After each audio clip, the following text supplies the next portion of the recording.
കർത്താവായ യേശുക്രിസ്തുവിൻ്റെ മഹത്വ നാമം നമ്മുടേതായ ജീവിതങ്ങളിൽ അനുഗ്രഹമായി ഭവിക്കട്ടെ. ഒരു പുതുദിനത്തിൻ്റെ കൂടെ ചിന്തകളുമായി ഈ വിശുദ്ധ ദിനത്തിൽ ഒരുമിച്ചായിരിക്കുവാൻ ദൈവം സഹായിച്ചതിനായി ദൈവത്തിന് സ്തുതിയും സ്തോത്രവും അർപ്പിക്കുന്നു. പ്രിയ സുഹൃത്തുക്കളെ, സഹോദരങ്ങളെ, നിങ്ങൾ എവിടെയൊക്കെ ആയിരിക്കുന്നുവോ ആ മേഖലകളിലൊക്കെ ദൈവത്തിൻ്റെ സാമീപ്യം താങ്ങായും തണലായും എപ്പോഴും കൂടെ ഇരിക്കട്ടെ എന്ന് ആത്മാർത്ഥമായിട്ട് പ്രാർത്ഥിക്കുകയും ആശംസിക്കുകയും ചെയ്യുന്നു. അമേരിക്കയിലെ ധനികരിൽ പേരുകേട്ട ഒരു വ്യക്തിയാണ് റോക്ക്ഫെല്ലർ എന്ന് പറയുന്നതായ മനുഷ്യൻ. തൻ്റെ കഠിനാധ്വാനം കൊണ്ട്, തൻ്റെ വിഭവങ്ങളുടെ ശ്രദ്ധാപൂർണമായ വിനിയോഗം കൊണ്ട് വലിയ സമ്പാദ്യത്തിന്റെ ഉടമയായി ഈ മനുഷ്യൻ മാറ്റപ്പെട്ടു.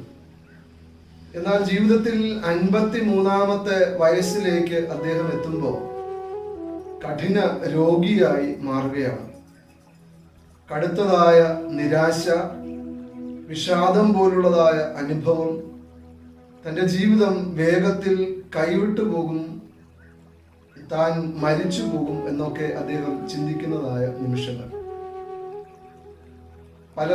പല ഡോക്ടർമാരെ കണ്ടു, പല രീതിയിലുള്ള മരുന്നുകളൊക്കെ അദ്ദേഹം കഴിച്ചിട്ടും ആഗ്രഹിക്കുന്ന തരത്തിലുള്ള ഒരു സൗഖ്യത്തിന് ആ മരുന്നുകൾ വഴിതെളിച്ചില്ല.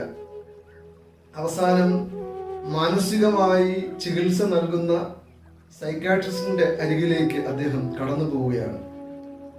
ഇദ്ദേഹത്തിന്റെ കേസ് ഡയറി ഒക്കെ പരിശോധിച്ചതിന് ശേഷം ആ ഡോക്ടർ പറഞ്ഞു, നിങ്ങൾ ഈ 53 വയസ്സ് വരെ ഒരുപാട് നേടുന്നതിന് വേണ്ടിയും സമ്പാദിക്കുന്നതിന് വേണ്ടിയും ജീവിച്ചപ്പോൾ വ്യക്തിബന്ധങ്ങളിൽ കരുതേണ്ടുന്നതായ വസ്തുതകൾക്ക് മോശം സംഭവിച്ചു പോയി.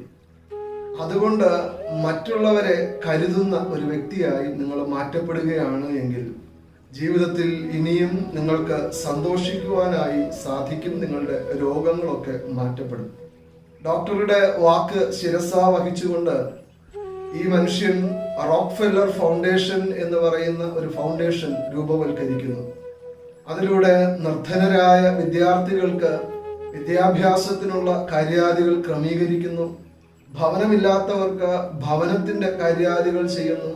സാമ്പത്തികമായി പിന്നാക്കം നിൽക്കുന്നവർക്ക് ആ രീതിയിലുള്ള ക്രമീകരണം ചെയ്യുന്നു. അങ്ങനെ അദ്ദേഹത്തിന്റെ ജീവിതത്തിൽ തന്നെ പുതിയൊരു മേഖലയിലേക്ക് പ്രവേശിക്കുന്നു. മുന്നമേ സൂചിപ്പിച്ചുവല്ലോ, 53-ാമത്തെ വയസ്സിൽ കഠിനമായ രോഗത്തിലൂടെ ഈ ലോകം വിട്ട് കടന്നു പോകേണ്ടി വരും എന്ന് ചിന്തിച്ചതായ ഈ മനുഷ്യ ജീവിതത്തിൽ 98 വയസ്സ് വരെ ജീവിച്ചിരുന്നതായി ചരിത്രം രേഖപ്പെടുത്തിയിരിക്കുന്നു. റോക്ക്ഫെല്ലർ ഫൗണ്ടേഷൻ ഇപ്പോഴും മറ്റുള്ളവരെ സഹായിക്കുന്ന പ്രവർത്തനങ്ങളിൽ ഇടപഴകുന്നതായും രേഖകൾ സൂചിപ്പിക്കുന്നു. പ്രിയരെ, ജീവിതത്തിന്റെ ക്രമങ്ങളിലൂടെ ഒരുപാട് നേടുവാനും വെട്ടിപ്പിടിക്കുവാനും സമ്പാദിക്കുവാനും ഒക്കെ മനുഷ്യൻ ഓടുന്നതായ ദിനങ്ങളിൽ സ്വാഭാവികമായും അവനിൽ നഷ്ടമാകുന്ന സ്വസ്ഥതയും സമാധാനവും ഈ ഭൂമിയിൽ അവന് നഷ്ടമാകുമ്പോൾ സ്വർഗത്തിലെ വലിയ ദൈവത്തിൽ ചാരുന്നതിലൂടെ തിരിച്ചു പിടിക്കാനായിട്ട് സാധിക്കുമെന്നും അങ്ങനെ ചാരുന്നതായ ആ വലിയ ദൈവം നമ്മുടെ ജീവിതങ്ങളെ നെഞ്ചോട് ചേർത്തണച്ച് സ്പർശിച്ച് അനുഗ്രഹിക്കുമെന്നും ഓർമ്മപ്പെടുത്തുന്ന വസ്തുതകളുമായി ബന്ധപ്പെട്ടാണ് ഈ ദിനത്തിലെ ചിന്തകൾ മുമ്പിലോട്ട് നയിക്കപ്പെടുന്നത്. അതുകൊണ്ട് തന്നെ സഭയായി ഈ ദിവസം ചിന്തിക്കുന്നത് സ്പർശിക്കുന്ന ക്രിസ്തു എന്നുള്ള വിഷയവുമായി ബന്ധപ്പെട്ടാണ്.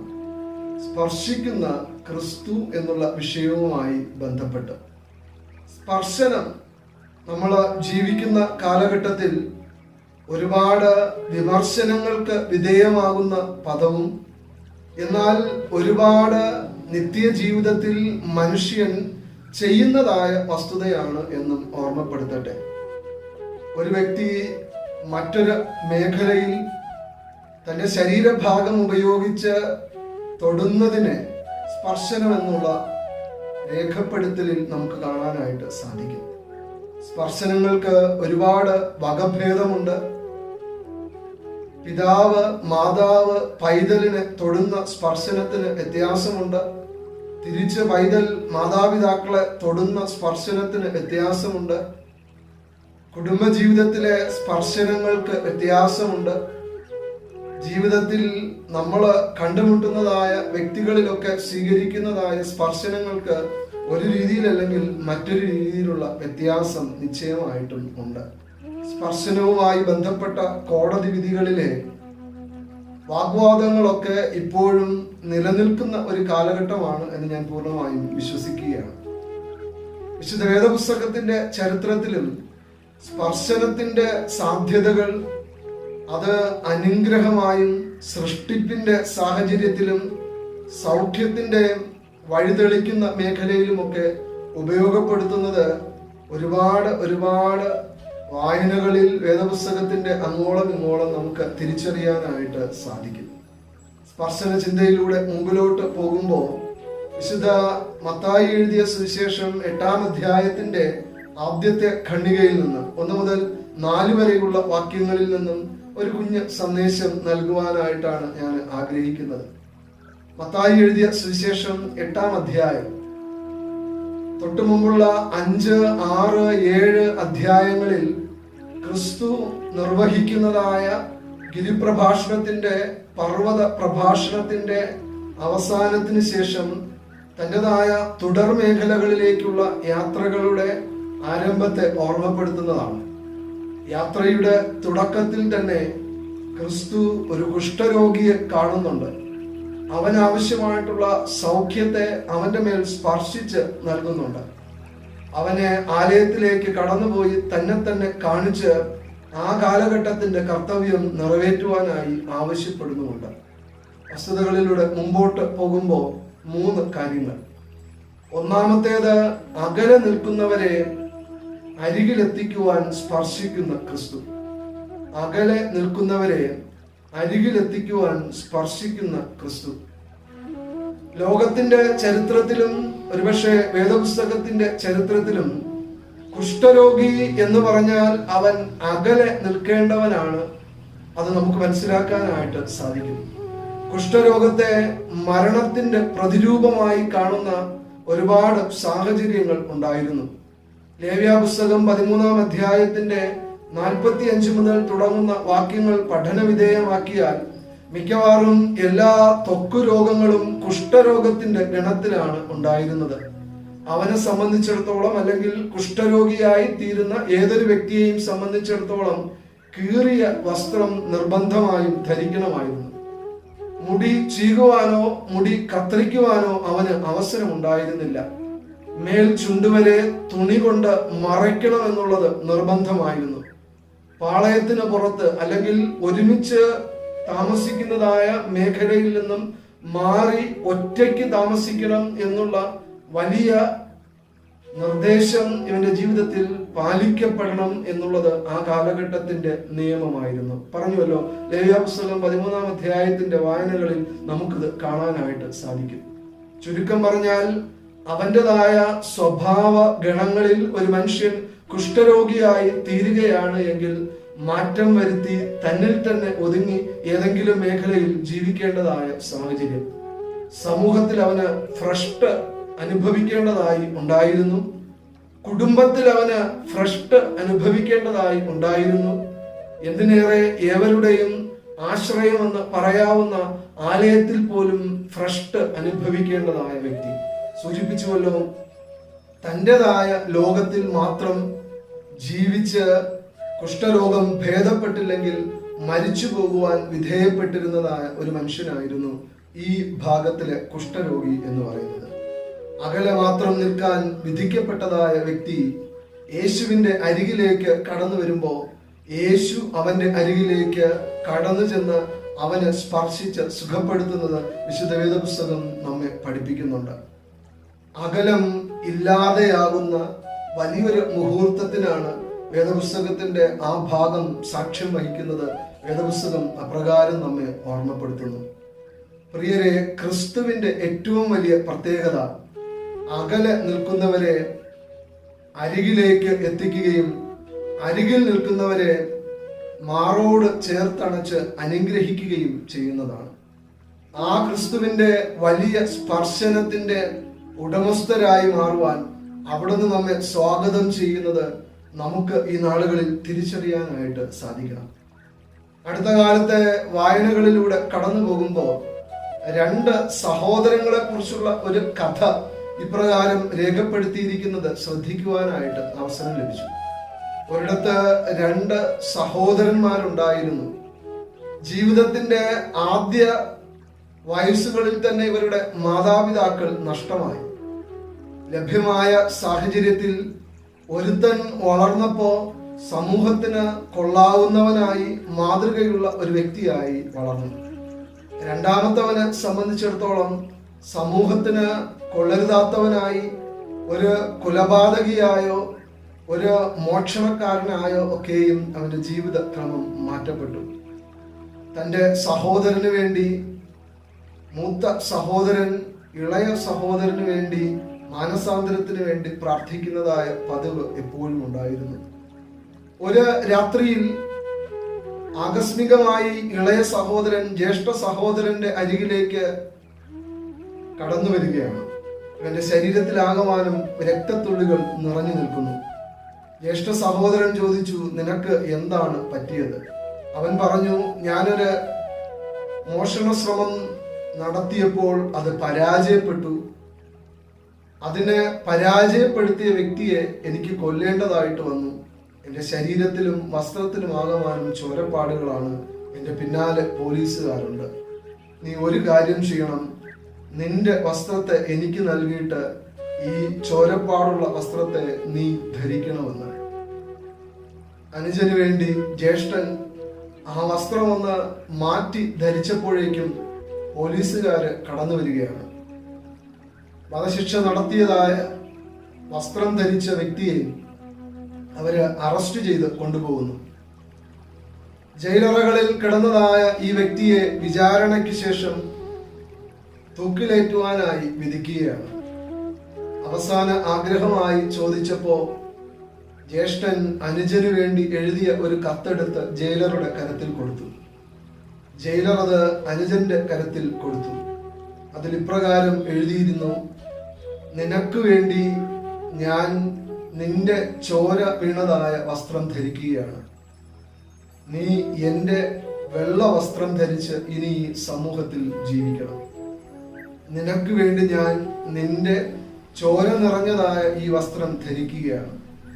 എനിക്ക് വേണ്ടി നീ ഈ വെള്ള വസ്ത്രം ധരിച്ച് ഇനി സമൂഹത്തില് ജീവിക്കണം. കത്ത് വായിച്ചപ്പോ തന്നെ അനുജന് വിഷമമായി. അധികാരികളുടെ അരികിൽ ചെന്ന് നിജസ്ഥിതിയൊക്കെ വെളിപ്പെടുത്താനായിട്ട് ശ്രമിച്ചു. പക്ഷേ ജ്യേഷ്ഠന്റെ വധശിക്ഷ ഒഴിവാക്കാനായിട്ട് അവന് സാധിച്ചില്ല. കഥ ഇപ്രകാരം പറഞ്ഞു പോകുന്നു, ജ്യേഷ്ഠന്റെ വെളുത്ത വസ്ത്രവും ധരിച്ച് അകവും പുറവും വെളുപ്പ് നിറഞ്ഞ സ്വഭാവത്തോടുകൂടെ പിന്നീട് അവനവന്റെ ജീവിതകാലം മുമ്പോട്ട് നയിച്ചു എന്ന്. പ്രിയരെ, ക്രിസ്തു നമ്മുടെ ജീവിതങ്ങളിലെ പാപമാകുന്ന വസ്ത്രത്തെ സ്വീകരിക്കുന്നു. നമുക്ക് വേണ്ടി അവിടുന്ന് ശുഭ്ര വസ്ത്രത്തെ ദാനമായിട്ട് നൽകുന്നു. തിരിച്ചറിയുക, ആ വസ്ത്രം ധരിച്ചുകൊണ്ട് ഈ നോമ്പിന്റെ ദിനങ്ങളിൽ ക്രിസ്തുവിനോടൊപ്പം ഒരൽപ്പം കൂടെ പറ്റിച്ചേർന്നിരുന്ന ജീവിത സാഹചര്യങ്ങളെ മുമ്പിലേക്ക് നയിക്കേണ്ടത് ആവശ്യമാണ്. അകലെ നിന്ന് കാണുമ്പോൾ ക്രിസ്തു ഇത്ര മനോഹരമുള്ള വ്യക്തിയാണെങ്കിൽ ഒന്ന് ചേർന്നിരിക്കുമ്പോൾ ഇനിയും ആ സൗന്ദര്യത്തെ അധികമായി അരികിലായി നമുക്ക് ആസ്വദിക്കുവാനായിട്ട് സാധിക്കും. കുഷ്ഠം ശരീരത്തിൽ ബാധിച്ചതായ മനുഷ്യൻ തിരിച്ചറിയുകയാണ്, അവൻ ക്രിസ്തുവിനോട് ചേർന്നിരുന്ന് തന്റെ ജീവിതത്തിൽ ആവശ്യമായ സൗഖ്യത്തെ പ്രാപിക്കുന്നു. വിശുദ്ധ വേദപുസ്തകത്തിന്റെ വിവരണങ്ങൾ പിന്നീട് അപ്രകാരം രേഖപ്പെടുത്തിയിരിക്കുന്നത് നമുക്ക് മനസ്സിലാക്കാനായിട്ട് സാധിക്കും. രണ്ടാമത്തേത്, അകറ്റി നിർത്തിയവനെ സ്പർശിക്കുന്ന ക്രിസ്തു. അകറ്റി നിർത്തിയവനെ സ്പർശിക്കുന്ന ക്രിസ്തു. ആ സാഹചര്യം നമ്മൾ പഠിക്കുമ്പോൾ യേശു കുഷ്ഠരോഗികളിൽ ഒരുവനായി മാറുകയാണ്.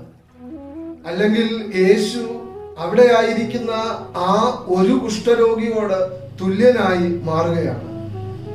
കുഷ്ഠരോഗികൾ പരസ്പരം സ്പർശിച്ചിരുന്ന കാലഘട്ടത്തിൽ യേശു അവനെ സ്പർശിക്കുന്നതായ വസ്തുത വിവരണങ്ങളിലൂടെ നമുക്ക് മനസ്സിലാക്കാനായിട്ട് സാധിക്കും.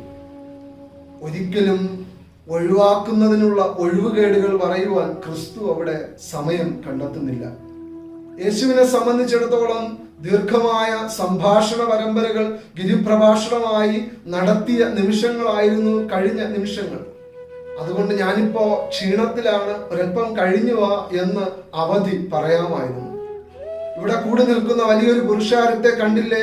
ഇവരെയൊക്കെ പറഞ്ഞയച്ചതിന് ശേഷം ഞാൻ നിന്റെ അരികിലേക്ക് കടന്നു വരാമെന്നുള്ള സ്വാർത്ഥതയുടെ സംഭാഷണം വേണമെങ്കിൽ യേശുവിന് പറയാമായിരുന്നു. വേദപുസ്തക പ്രകാരം ഇങ്ങനെയുള്ള നിയമങ്ങൾ എഴുതി ചേർക്കപ്പെട്ടിരിക്കുന്നു, അതിന് വിരുദ്ധമായി എനിക്കൊന്നും പ്രവർത്തിക്കുവാനായി സാധിക്കുകയില്ല എന്ന് പറഞ്ഞ് നിയമത്തെയും കയ്യിൽ പിടിച്ചുകൊണ്ട് ക്രിസ്തുവിന് അവിടെ നിൽക്കുന്നതിനുള്ള സാഹചര്യങ്ങൾ ഉണ്ടായിരുന്നു. പക്ഷേ യേശുവിനെ സംബന്ധിച്ചിടത്തോളം ഒരു രീതിയിലുമുള്ള ഒഴിവുകേടുകൾ പറയാതെ തന്നിലെ ക്ഷീണത്തെ മറന്ന് താനൊപ്പം നിൽക്കുന്നതായ വലിയ കൂട്ടത്തിലും വലിയവരാണ് ഈ മനുഷ്യനെന്ന് തിരിച്ചറിഞ്ഞ് അവന് വേണ്ടി സകല നിയമത്തെയും തച്ചുടച്ച് ക്രിസ്തു പ്രവർത്തിക്കുന്നത് കാണാനായിട്ട് സാധിക്കും. എങ്ങനെ അകലെ നിർത്താമെന്നോ എങ്ങനെ അകറ്റി നിർത്താമെന്നോ ചിന്തിക്കുന്നതിനേക്കാളും ഉപരിയായി എങ്ങനെ അവനെ തന്നിലേക്ക് ചേർത്തടിപ്പിക്കാമെന്ന് ചിന്തിച്ച് അവനെ സ്പർശിക്കുന്ന ക്രിസ്തുവിനെ വിശുദ്ധ വേദപുസ്തകം നമ്മെ പഠിപ്പിക്കുന്നുണ്ട്.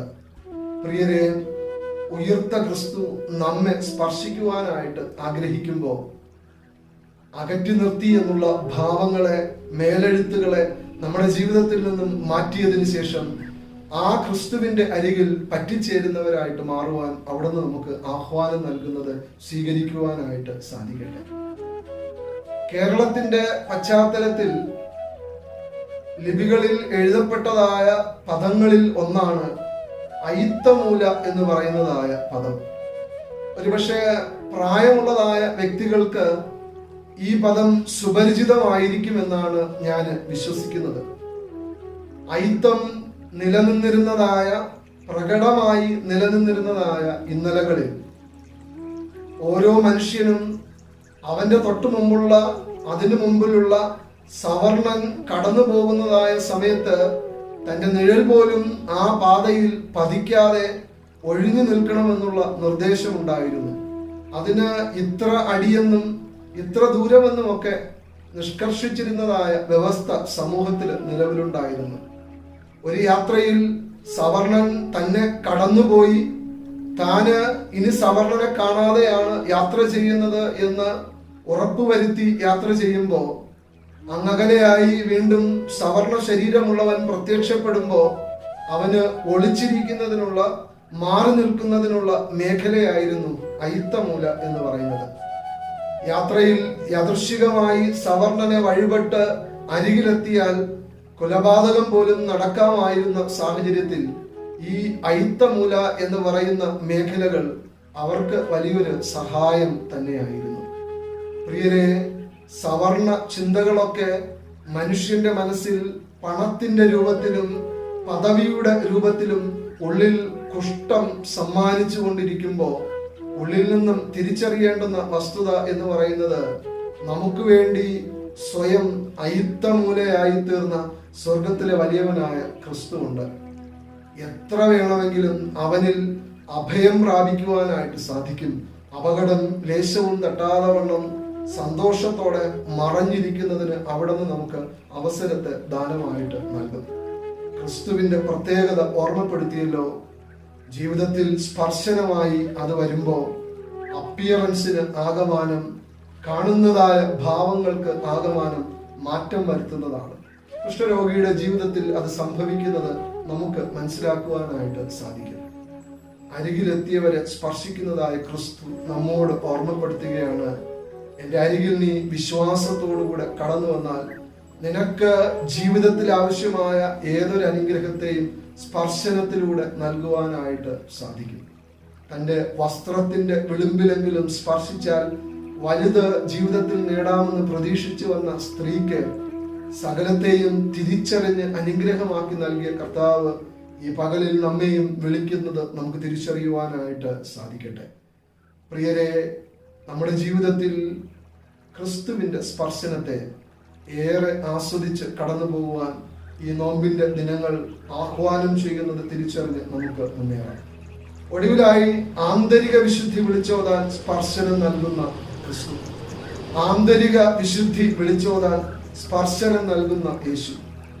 അശുദ്ധിയുമായി ബന്ധപ്പെടുത്തി വേദപുസ്തകം പറയുന്ന പ്രധാന രോഗമാണ് കുഷ്ഠം. മുന്നമേ പറഞ്ഞുവല്ലോ, കുഷ്ഠരോഗം എന്ന് പറഞ്ഞാൽ അത് മരണത്തിന്റെ പ്രതിരൂപമായിരുന്നു. കുഷ്ഠരോഗിയുടെ ജീവിതത്തിൽ ക്ലേശകരമായ കാലഘട്ടത്തിലൂടെ അവൻ നിർബന്ധമായും കടന്നു പോകണം. ഇനി അവന് യദൃശ്യ സൗഖ്യത്തിന്റെ വസ്തുതകൾ സംഭവിക്കുകയാണ് എങ്കിൽ ആ കാലഘട്ടത്തിൽ രണ്ട് രീതിയിൽ അത് വെളിവാക്കുന്നതിനുള്ള അവസരം ഉണ്ടായിരുന്നു. ഒന്നാമത്തേത്, പാളയത്തിന് പുറത്തൊന്നിറങ്ങി അവിടെ വെച്ച് സ്വയം നടത്തുന്ന അല്ലെങ്കിൽ അതുമായി ബന്ധപ്പെട്ടവർ നടത്തുന്നതായ പരിശോധനയുടെ ആദ്യത്തെ ഒരു മേഖല ഉണ്ടായിരുന്നു. രണ്ടാമത്തേത്, അവൻ ആലയത്തിലേക്ക് പോയതിനു ശേഷം സമാഗമന കൂടാരത്തിലെത്തി ഇവൻ വിശുദ്ധനായി തീർന്നുവെന്ന് പ്രഖ്യാപിക്കുന്നതിന് വേണ്ടി പുരോഹിതൻ അവനിലേക്ക് നോക്കി അവന് പകരുന്നതായ സൗഖ്യത്തിന്റെ രണ്ടാമത്തെ തലം.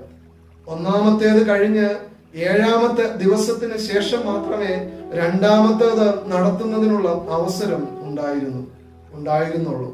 എന്നാൽ നമ്മൾ പഠിക്കുന്നതായ മത്തായി സുവിശേഷം 4-ാം അധ്യായത്തിന്റെ തുടർ വായനകളിൽ 8-ാം അധ്യായത്തിന്റെ 1 മുതലുള്ള വായനകളിൽ യേശുവിന്റെ സ്പർശനവും സൗഖ്യവും കാലതാമസമില്ലാത്തതാണ് എന്ന് ഓർമ്മപ്പെടുത്തുന്ന രീതിയിൽ പൂർണ്ണമായും അവനിലേക്ക് പകരുന്നത് വിശുദ്ധ വേദപുസ്തകം നമ്മെ ഓർമ്മപ്പെടുത്തുന്നുണ്ട്. പ്രിയരെ, നമ്മുടെ ജീവിതങ്ങളിലേക്ക് മുൻനിർത്തി ചിന്തിക്കേണ്ടുന്നത് യേശു തൊട്ടാൽ തൊട്ടത് തന്നെയാണ്. അതിന് പിന്നെ കാലതാമസമില്ല, കാലപ്പഴക്കമില്ല. ക്ഷണത്തിൽ സംഭവിക്കുന്ന സൗഖ്യവും പേറി ജീവിത സാഹചര്യങ്ങളിൽ ഇടപഴകുവാനായിട്ട് സാധിക്കും. ഓർമ്മപ്പെടുത്തിയല്ലോ, മത്തായി സുവിശേഷം 8-ാം അധ്യായത്തിന്റെ ആദ്യ വാക്യങ്ങൾ അപ്രകാരം നമ്മെ പഠിപ്പിക്കുന്നുണ്ട്. ഈ മനുഷ്യനോട് ക്രിസ്തു ആവശ്യപ്പെടുകയാണ്, നിനക്ക് ആവശ്യമുള്ള സൗഖ്യത്തെയൊക്കെ ഞാൻ നൽകിയിരിക്കുന്നു. ഇനി നീ ആലയത്തിലേക്ക് കടന്നു ചെന്ന് പുരോഹിതന് നിന്നെ തന്നെ കാണിച്ച് സൗഖ്യത്തെ ഉറപ്പുവരുത്തുക എന്നുള്ള ദൗത്യം നിറവേറ്റണം. ഈ മനുഷ്യനെ സംബന്ധിച്ചിടത്തോളം അവന്റെ ജീവിതത്തിൽ ബാഹികമായി ശാരീരികമായി അവൻ ആവശ്യമായിരുന്ന വിശുദ്ധിയും ആന്തരിക വിശുദ്ധിയും ആസ്വദിച്ചുകൊണ്ട് ആ മേഖല വിട്ട് കടന്നു പോകുന്നത് വിശുദ്ധ വേദപുസ്തകം സ്പഷ്ടമായി നമ്മെ ഓർമ്മപ്പെടുത്തുന്നു. പ്രിയരെ, ഈ ദിനത്തിലെ ചിന്തയിലൂടെ കടന്നു പോകുമ്പോൾ ആന്തരിക വിശുദ്ധി അത് പ്രഖ്യാപിക്കുവാൻ ക്രിസ്തു നമ്മിലേക്ക് നോക്കുന്നത് നമുക്ക് തിരിച്ചറിയുവാനായിട്ട് സാധിക്കണം. ക്രിസ്തു നമ്മിലേക്ക് പ്രതീക്ഷാപൂർവം നോക്കുമ്പോൾ ആ തിരിച്ചറിവിൽ സധൈര്യം ആ സ്പർശനത്തിൽ തന്നെ ലയിച്ചുകൊണ്ട് നമുക്ക് മുന്നേറുവാനായിട്ട് സാധിക്കണം. ക്രിസ്തുവിന് വേണ്ടി പ്രത്യാശയോടുകൂടെയുള്ള കാത്തിരിപ്പ് കർത്താവ് നമ്മിൽ നിന്നും തേടുന്നതായ ദിനങ്ങളാണ് ഈ ദിനങ്ങളെന്ന് തിരിച്ചറിയുക. അത്തരത്തിൽ ജീവിത സാഹചര്യങ്ങളെ നോമ്പിന്റെ ദിനങ്ങളിൽ ക്രമീകരിക്കേണ്ടത് ആവശ്യമാണ് എന്ന് ഓർമ്മപ്പെടുത്തട്ടെ. ദീപു എന്നുള്ള പേരില് ഒരു കൊച്ചു കുഞ്ഞ് തന്റെ ഉറക്കത്തിന്റെ ഇടയിൽ ഇപ്രകാരം ഒരു സ്വപ്നം കാണുകയാണ്. 4 മെഴുകുതിരികൾ നിറഞ്ഞതായ ഒരു മുറിയിൽ താൻ നിൽക്കുകയാണ്.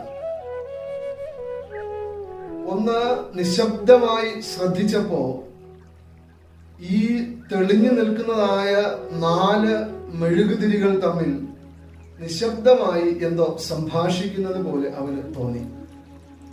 ഒന്നാമത്തെ മെഴുകുതിരി ഇപ്രകാരം പറഞ്ഞു, ഞാൻ സമാധാനമാണ്. സംഘർഷഭരിതമായ ഇന്നത്തെ ചുറ്റുപാടിൽ എന്നെ കെടാതെ സൂക്ഷിക്കുവാനായി ഈ ഭൂമിയിൽ ആരുമില്ല. പറഞ്ഞ് തെല്ല് കഴിഞ്ഞപ്പോ തന്നെ വീശിയതായ ഒരു കാറ്റിൽ ഈ മെഴുകുതിരി കെട്ടുപോവുകയാണ്. രണ്ടാമത്തെ മെഴുകുതിരി ഇപ്രകാരം പറയുന്നു, ഞാൻ വിശ്വാസമാണ്. കാപട്യം നിറഞ്ഞതായ ഈ ലോകത്തിൽ ഞാൻ വെറുമൊരു ആഡംബര വസ്തു മാത്രം. ഈ ലോകത്തിൽ ആത്മാർത്ഥമായൊരു ഹൃദയം ഉണ്ടായതാണ് എൻ്റെ തെറ്റ്. നിശബ്ദതയിലേക്ക് കടന്നു പോകുമ്പോൾ വിശ്വാസം എന്നുള്ള രണ്ടാമത്തെ മെഴുകുതിരിയും കെട്ടുപോവുകയാണ്. മൂന്നാമത്തെ മെഴുകുതിരിയുടെ സംഭാഷണം ദീപു ശ്രദ്ധിച്ചു. മൂന്നാമത്തെ മെഴുകുതിരി പറയുകയാണ്, സ്നേഹമാണ് ഞാൻ. ഒരുപക്ഷെ ഈ 4 പേരുടെ കൂട്ടത്തിൽ ഒട്ടും തന്നെ ഭാഗ്യമില്ലാത്തതായ വ്യക്തി. ലോകത്തിൽ മനുഷ്യന് സ്വാർത്ഥത കൂടിയതുകൊണ്ട് തന്നെ ഏവരാലും അവഗണിക്കപ്പെട്ട് ഒട്ടും മൂല്യമില്ലാതായി തീർന്നിരിക്കുകയാണ് എൻ്റെ ക്രമം. ഇനി എനിക്കൊരു തിരിച്ചുവരവ് സാധ്യമല്ല. മറ്റ് 2 മെഴുകുതിരികൾക്കും സംഭവിച്ചത് തന്നെ മൂന്നാമത്തെ മെഴുകുതിരിക്കും സംഭവിക്കുകയാണ്. ആ മെഴുകുതിരിയും കെട്ടുപോകുന്നു. ദീപു ഉറക്കത്തിൽ ഇങ്ങനെ ഉറക്കെ വിളിച്ചു പറയുകയാണ്, 3 മെഴുകുതിരികളും കെട്ടുപോയി.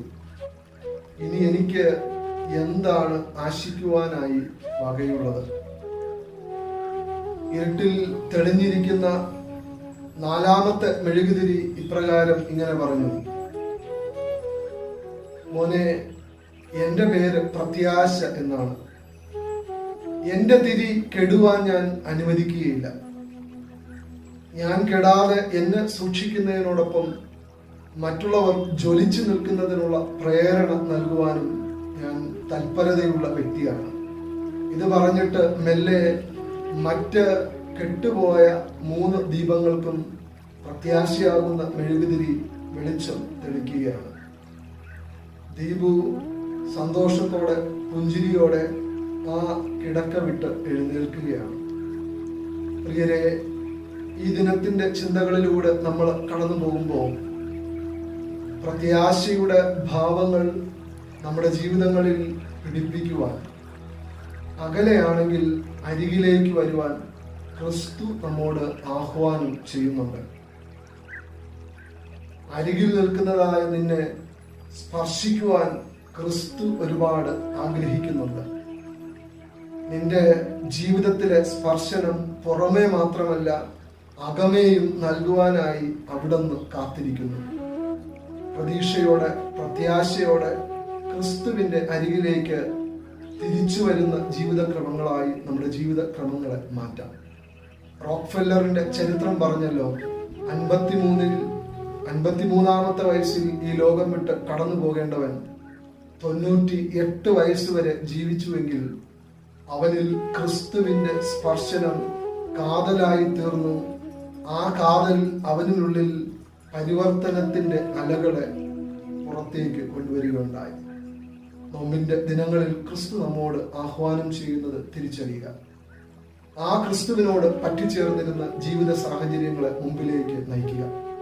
സ്വർഗത്തിലെ ശക്തനായ കർത്താവ് ഈ ദിനങ്ങളിൽ നമ്മെ അവിടുത്തേതായ സ്പർശനത്തിന്റെ കരുത്തിൽ നെഞ്ചോട് ചേർത്തണച്ച് അനുഗ്രഹിച്ച് വഴി നടത്തുമാറാകട്ടെ.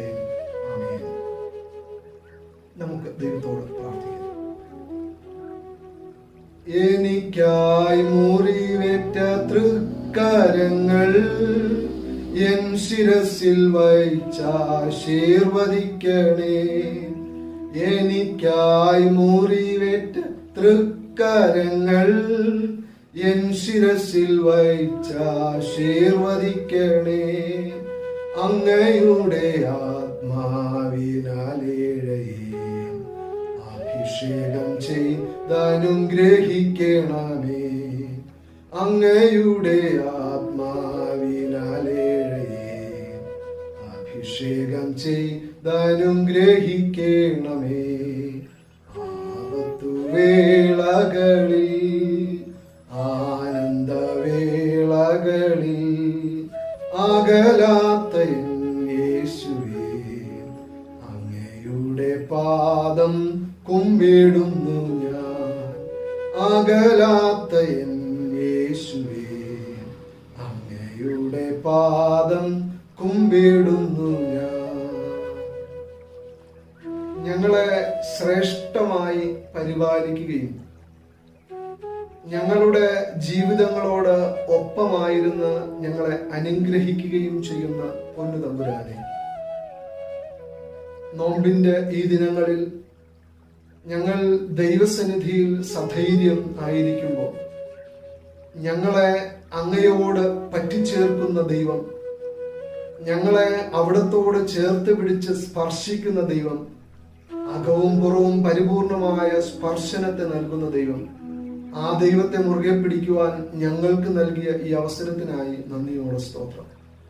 അപ്പാ ദൈവമേ, ഞങ്ങൾ അങ്ങയിൽ മാത്രം ആശ്രയം വെച്ചുകൊണ്ട് ജീവിത ക്രമങ്ങളെ മുമ്പിലേക്ക് നയിക്കുവാൻ ആഗ്രഹിക്കുമ്പോൾ പ്രതിസന്ധികളുടെ മധ്യത്തിൽ അങ്ങയെ മുറുകെ പിടിക്കുവാനായിട്ട് അവിടുന്ന് ഞങ്ങളെ സഹായിക്കണമേ. ഞങ്ങളുടെ ജീവിതങ്ങളിൽ കുഷ്ഠരോഗമുണ്ട്. ഞങ്ങൾ ജീവിക്കുന്നതായ സമൂഹത്തിൽ കുഷ്ഠരോഗത്തിന്റെ അനവധിയായ വാർത്തകൾ സ്വാർത്ഥതയുടെ ചിന്തകളായി കേൾക്കുന്നതാണ്. കർത്താവ് ഞങ്ങളെ സ്പർശിക്കുന്ന ദൈവമായിരിക്കാൻ നന്ദിയോടെ സ്തോത്രം. ദൈവമേ, ഈ ദിനവും ഒരുമിച്ചായിരിക്കുവാൻ അവിടുന്ന് നൽകിയ അവസരത്തിനായി നന്ദിയോടെ സ്തോത്രം. ഒരുമിച്ച് ഒരു സ്ക്രീനിന്റെ താഴെ ഒരു പരിധിയിൽ ഞങ്ങൾ ആയിരിക്കുമ്പോൾ കർത്താവെ, കാഴ്ചക്കാരെയും കേൾവിക്കാരെയും ഒരുപോലെ അവിടുന്ന് തന്നെ ഉള്ളം കരത്തിൽ അനുഗ്രഹിച്ചു കൊള്ളണമെന്ന് പ്രാർത്ഥിക്കുന്നു. പ്രശ്നങ്ങൾ നിറഞ്ഞിരിക്കുന്നതായ ലോകത്തിൽ, അപകടങ്ങൾ നിറഞ്ഞിരിക്കുന്നതായ ലോകത്തിൽ, പ്രതിസന്ധികൾ നിറഞ്ഞിരിക്കുന്നതായ ലോകത്തിൽ, കണ്ണുനീർ നിറഞ്ഞിരിക്കുന്നതായ ലോകത്തിൽ, ആകുലതകൾ നിറഞ്ഞിരിക്കുന്നതായ ലോകത്തിൽ ദൈവീക സംരക്ഷണം ജീവിതത്തിൽ അനവരതം ആസ്വദിക്കുവാൻ ഞങ്ങളെ അവിടുന്ന് അനുഗ്രഹിച്ച് സഹായിക്കുന്ന കൃപകൾക്കായി സ്തോത്രം. വഴിയിൽ പട്ടുപോകുവാൻ ഇടവരാതെ ഉള്ളിലുള്ളവൻ നൽകുന്നതായ വലിയ ബലത്തിൽ ആശ്രയം വെച്ചുകൊണ്ട് സധൈര്യം മുന്നേറുവാൻ അവിടുന്ന് ഞങ്ങളെ ശക്തീകരിക്കുന്നതിനായിട്ട് നന്ദി. തടസ്സങ്ങൾ മാറിപ്പോകട്ടെ, പ്രയാസങ്ങൾ മാറിപ്പോകട്ടെ, പ്രതിസന്ധികൾ നീങ്ങിപ്പോകട്ടെ, രോഗമെന്ന് ചിന്തിക്കുന്നത്, ഭാരമെന്ന് ചിന്തിക്കുന്നത് തകർന്നടിയട്ടെ. ക്രിസ്തുവെ അവിടുന്ന് മനസ്സറിയുന്നതിനായിട്ട് നന്ദിയോടെ സ്തോത്രം. യേശുവിന്റെ വലിയ കരം ഏതൊക്കെ ഇടങ്ങളിൽ ഓർത്തു പ്രാർത്ഥിക്കുന്നുവോ കർത്താവെ തകർത്ത് വെടിപ്പാക്കുന്ന കരമായി പ്രിയരുടെ മേൽ അവിടുന്ന് പതിപ്പിക്കുന്ന വിധങ്ങൾക്കായിട്ട് നന്ദിയോടെ സ്തോത്രം. കർത്താവ് തന്നെ അനുഗ്രഹിക്കണമേ എന്ന് ഞങ്ങൾ അവിടത്തോട് യാചിക്കുന്നു. കർത്താവാം ദൈവമേ, ഞങ്ങളുടെ കൊച്ചു മക്കളെ ദൈവകരങ്ങളിൽ അർപ്പിക്കുന്നു. എല്ലാവരും ദൈവികമായ നന്മയും സമാധാനവും അനുഭവിക്കട്ടെ. ഞങ്ങളുടേതായ കൗമാരക്കാരെ ദൈവസന്നിധിയിൽ അർപ്പിക്കുന്നു. അവരുടെ ജീവിതങ്ങളിൽ അവിടുന്ന് കൂടെ ഇരിക്കണമേ. വിശിഷ്യാൽ ഒരു വർഷത്തിന്റെ വ്യത്യസ്തമായ പഠനത്തിന്റെ ഒടുവിലത്തെ ദിനങ്ങളിൽ 10ാം ക്ലാസ്സിലെ പരീക്ഷയെന്നോ +2 പരീക്ഷയെന്നോ മറ്റ് പരീക്ഷകളെന്നോ എൻട്രൻസ് പോലെയുള്ള കാര്യാദികളെന്നോ ടെസ്റ്റുകളെന്നോ ഒക്കെ ചിന്തിക്കുന്നവരുടെ മേൽ വിശേഷ ജ്ഞാനത്തെ അവിടെ നിന്ന് വച്ചുപിടിപ്പിച്ച് സകലതും മനോഹരമായി ക്രമീകരിക്കുവാൻ അങ്ങ് സഹായിക്കുന്നതിനായിട്ട് നന്ദിയോടെ സ്തോത്രം.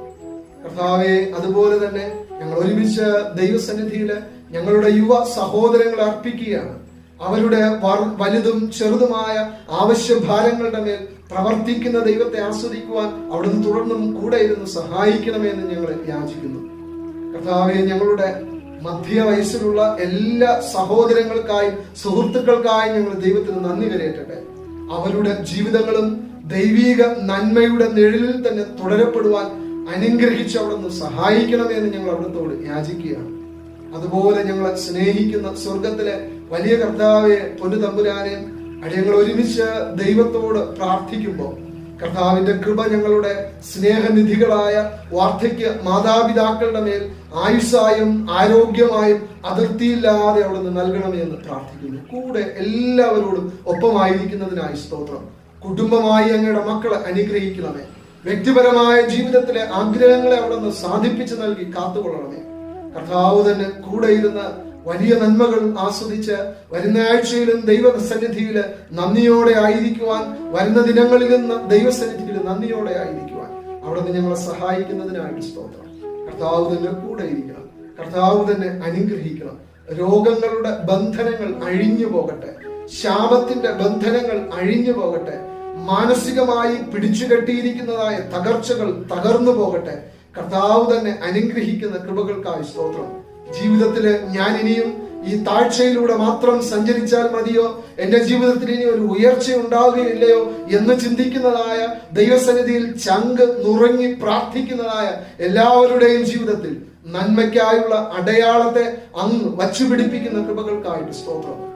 കർത്താവേ, തിന്മകളുടെ ശക്തികൾ തകരട്ടെ, നന്മയുടെ ഉദയം സകലരും ആസ്വദിക്കട്ടെ.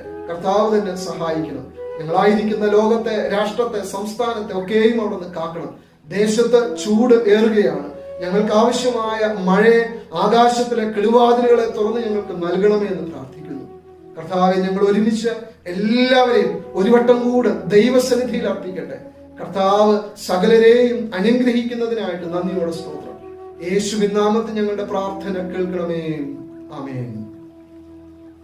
കർത്താവായ യേശു ക്രിസ്തുവിന്റെ കൃപയും സമാധാനവും എപ്പോഴും നമ്മുടെ ജീവിതത്തിൽ കൂടെ ഇരുന്ന് ഈ നോമ്പിന്റെ ദിനങ്ങൾ അനുഗ്രഹമാക്കട്ടെ.